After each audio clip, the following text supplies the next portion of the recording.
And that is my pillar, my family. So nyinyi watu ya Ruto muachane na mimi. Si mlinifukuza. Sasa muachane na maisha yangu. Nikitaka kutembea na Pastor Dorcas, nitembee na yeye. Nikitaka kutembea kivyangu, nitembee kivyangu.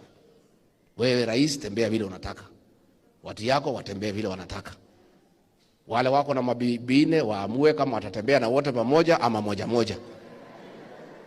But don't interfere with mine. Si ndio? Si ni mzuri niwaambie? Forget wewe mwachana na mambo ya familia ya mtu. Mukae na mambo yenu vile mnataka. And you let every family relate the way they want to relate. See, hao watu wakitaka nitembee peke yangu ndio wapate pahali ya kunitegea. Si ndio? Sasa huyu mama ananibebea maji na chakula. Mimi si mtu mjinga. Si mjinga.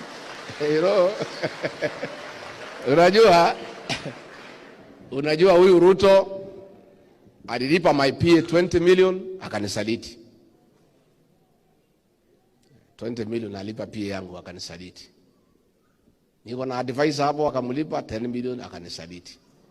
Nilikuwa na officers wawili wanis akawalipa pesa wakanisaliti.